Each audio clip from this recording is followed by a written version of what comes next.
네, 2025년이 밝았습니다. 오늘 첫 거래를 맞아서 올해 우리 증시를 내다보면서 투자 전략 세워보는 시간 마련했는데요. 이렇게 시장이 어려울 때에는 가치 투자가 더욱더 빛을 발하는 것이 아닌가 싶습니다. 우리나라 가치 투자의 대가라고 할 수 있는 라이프 자산운용의 이채원 의장 모셨습니다. 어서 오세요. 네, 안녕하세요. 네, 반갑습니다. 먼저 올해 우리 증시에 대해서는 어떻게 전반적으로 전망을 하고 계신지 궁금합니다. 예, 지난해 사실 너무 우울했죠. 많은 투자자분들이 고통스럽고 힘든 시기를 보낸 것 같습니다. 사실 글로벌 경기도 둔화되는데 내수 경기가 또 극도로 부진하고 삼성전자를 비롯한 이제 각종 주력 산업의 실적이 또 부진하고 거기에다가 환율 불안에 관세 리스크 더더군다나 또 탄핵 정국이 들어서면 정치적 혼란까지 가세됐습니다. 그래서 지금 가만히 고민을 해보면 과연 더 이상 나빠질 게 있을까? 어떤 불확실성의 정점에 좀 달하는 느낌이 들어요. 그래서 이럴 때 대부분 이제 바닥일 경우가 많고요. 그래서 또 다른 악재가 나와도 주가가 안 빠질 것 같은 좀 그런 생각도 들고, 그래서 지금 이럴 때 주식을 안 하면 언제 해야 되나 이런 생각을 하고 있기 때문에 올해는 저희는 이제 대부분의 이제 컨센서스는 상저하고를 예상하고 있지 않습니까? 근데 저희 생각은 오히려 상반기가 좀 강세를 보일 가능성이 크다. 예, 워낙에 눌렸기 때문에. 그리고 밸류에이션 자체가 너무 쌉니다. 지금 PER이 8배도 안 되는 것 같고 PBR도 1배도 안 되기 때문에 심지어는 유럽도 13배입니다. 그래서 유럽보다는 저희가 사실은 환경이 좀 더 낫거든요. 그래서 그런 면에서 볼 때는 좀 상승 가능성이 굉장히 높다라고 보고 있는데 문제는 이제 어떤 종목이 오를지 어떤 섹터가 오를지는 조금 두고 봐야 될 것 같고, 대부분 종목들이 눌려있기 때문에 전반적인 반등이 좀 이어지면서 주도주는 이제 정책 방향이 결정이 나면 그때 좀 되지 않을까 싶은 생각이 듭니다. 결론적으로 어쨌든 올해는 좀 저희는 상반기에 강세장을 예상하고 있습니다. 네, 상반기에 강세장이 펼쳐지기를 바라보겠습니다. 지금 모든 악재가 시장에 녹아있다라면서 이럴 때 주식을 해야 한다라고 희망 섞인 또 투자자 여러분들께는 발언을 해주셨습니다. 이런 가운데 1월에 그래도 걱정이 되는 게 트럼프 2기 행정부가 출범을 한다라는 점 아니겠습니까? 우리나라가 지금 오늘 가는 종목만 보더라도 그래도 원화 약세 국면에서 수출주가 가고 있는데 수출에 또 관세가 타격을 입으면 어떡하나 이런 우려도 있지 않겠습니까? 어떻습니까? 물론 그렇긴 한데 이게 관세가 올라가면 그만큼 또 단가가 올라가지 않겠습니까? 그렇죠, 네. 예, 그래서 인플레이션 우려가 있기 때문에 너무나 이제 공격적인 지나친 관세 정책은 쉽지는 않을 것 같아요. 그래서 대부분 보면 이제 공약들을 다들 하시지만은 막상 이제 대통령이 되고 나면 현재 미국에 처해 있는 이제 경제 상황을 지켜봐야 되고 또 시대적, 사회적 흐름과 그 요구가 있지 않겠습니까? 당장 보면 이제 당선되자마자 즉각적으로 시장이 반응을 했어요. 신재생에너지라든지 2차 전지, 배터리가 약세를 보이면서 조선주가 오르기도 하고 코인이 또 강세를 보였지 않습니까? 근데 이런 것들이 좀 빨리 반영된 느낌이 들어요.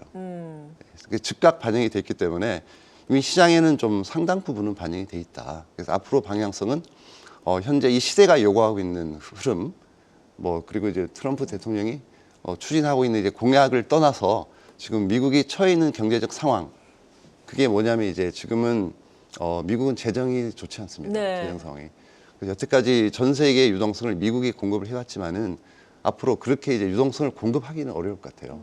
그래서 금리도 생각보다 잘 아시겠지만은 못 내리고 있지 않습니까? 그렇죠. 예, 그래서 금리도 상당히 지금 수준의 고금리가 유지될 가능성이 높고 과거에 풀렸던 과잉 유동성이 너무 심하기 때문에 이런 과잉 유동성을 흡수하는 과정이 한 2, 3년에 걸쳐서 좀 벌어져야 되기 때문에 지금은 오히려 저희는 좀 리스크 관리를 해야 되고 어떤 정책에 의해서 어떤 주가가 오르고 떨어지기를 떠나서 전반적인 유동성이 좀 줄어들 것 같아. 그런 우려를 하기 때문에 앞으로는 좀 이렇게 뭔가 주식을 투자해서 돈을 벌기가 좀 어려워지는, 난도가 높아지는 그런 상황이 올 거를 오히려 고민을 해야 될 때인 것 같아요. 네, 그러니까 관세 같은 경우에는 미국도 지금 물가를 잡아둬야 하기 때문에 인플레이션을 높일 수 있는 고관세를 우리 대선 과정처럼 강하게 하지는 못할 것이다라고 말씀해 주셨고, 고금리 기조는 유지가 되면서 유동성과 관련해서 말씀해 주셨는데, 그렇다면은 미국 증시 대비해서 우리 증시가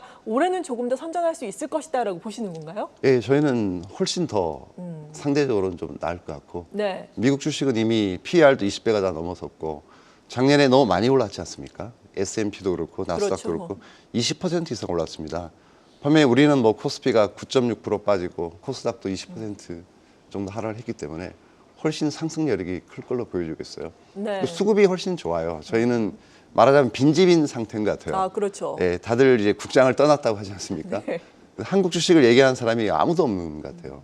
근데 과거 경험상 이럴 때가 대충 반전의 기회가 되기 때문에 지금은 오히려 한국 주식에 관심을 가지는 게 좋고 미국 주식에 투자하신 분들은 정말 잘한 것 같아요. 그렇죠. 예, 작년에. 주가도 오르고 환율도 올랐기 때문에 이제 더블 메리트가 생긴 거 아닙니까?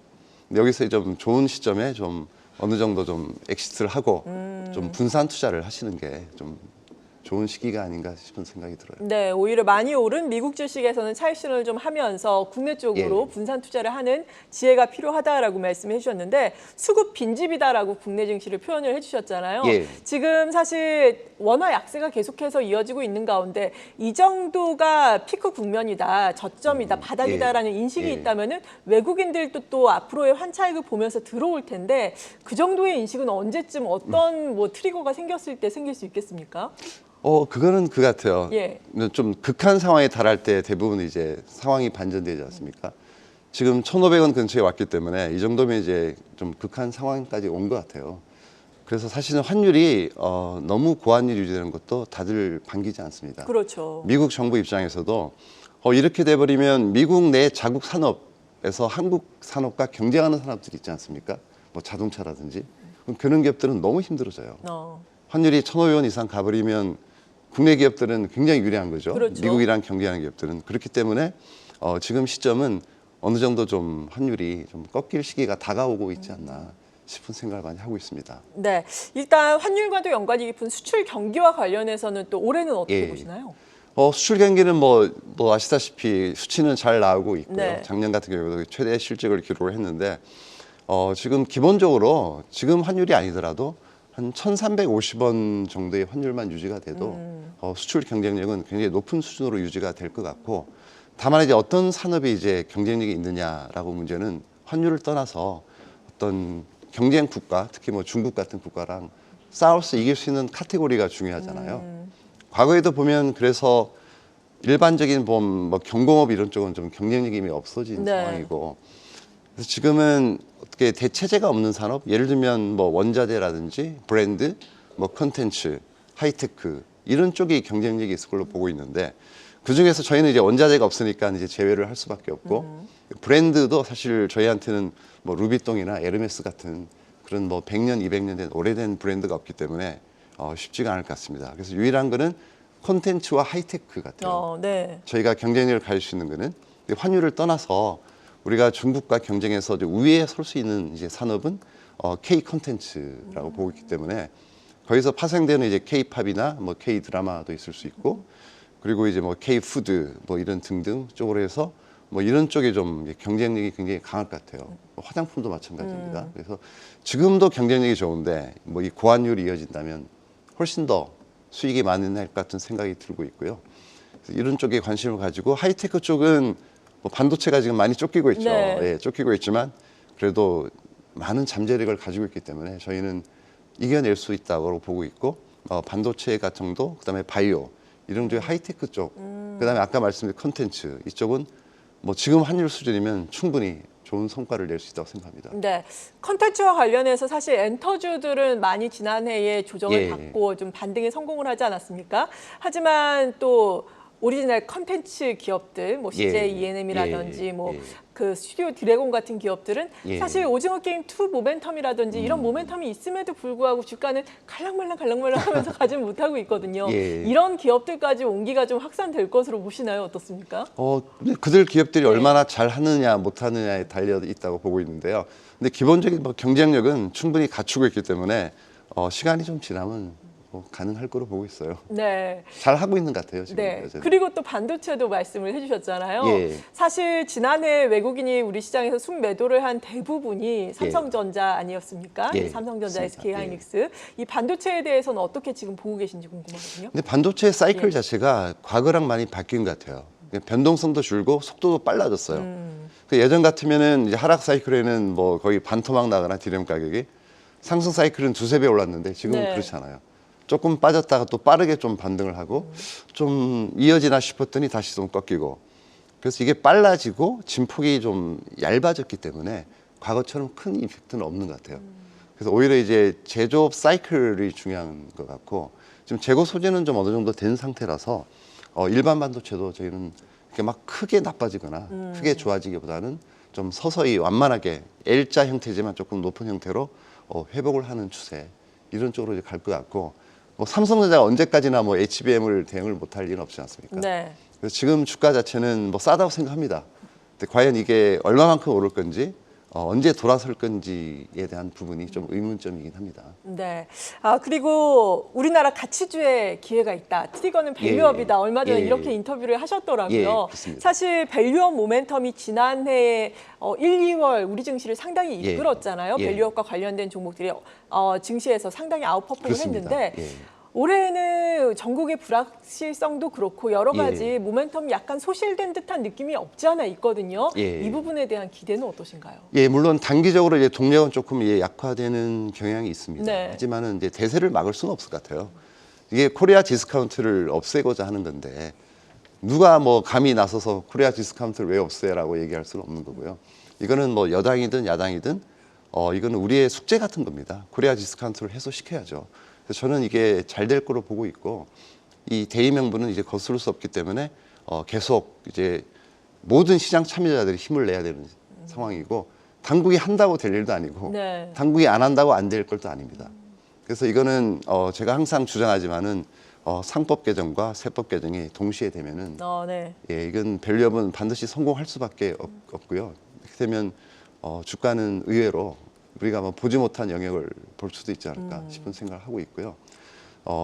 정말 중요한 거는 이제 상법 개정이 되면서 동시에 세법 개정인데 특히 배당소득 분리과세가 제일 중요한 것 같아요. 우리가 주식을 투자해서 수익을 내는 건 두 가지 방법밖에 없잖아요. 시세 차익, 배당금. 근데 시세 차익은 이제 금주세가 폐지됐으니까 세금이 없습니다. 근데 배당세는 왜 내야 되죠? 그렇죠. 우리가 리스크를 안고 장기 투자해서 주식에 투자해서 받은 이득인데 세금을 내는 것은 좀 합당치 않다고 생각하고 그래서 최소한 분리과세를 해서 15.4% 이자 소득과 같은 세금을 물려준다면 배당 성향이 두세 배 늘어날 것 같아요. 지금 배당금이 연간 한 50조 정도 들어올 텐데 이게 두세 배 늘어나면 배당금이 한 150조 들어오면 이 경기 활성화에 엄청나게 도움이 됩니다. 그래서 반드시 세법 개정이 동시에 추진되면 밸류업은 성공할 걸로 보고 있습니다. 네, 올해 말씀하신 것처럼 상법, 세법 개정이 통과가 돼서 국내 증시도 한 단계 더, 또 두 단계 더 레벨업이 되기를 기대를 해보겠습니다. 마지막으로 오늘 이 시간 짧게 모셨는데 아쉽게도 투자자 여러분들께 한 말씀 해주신다면요, 투자의 조언을 해주시죠. 어쨌든 너무 힘든 시기를 보내셨지만은 국내 시장 떠나지 말고 끝까지 지켜남아서 올해 정말 좋은 결과를 얻을 수 있었으면 좋겠습니다. 감사합니다. 네, 지금까지 라이프 자산운용의 이채원 의장과 함께했습니다. 감사합니다. 네, 감사합니다.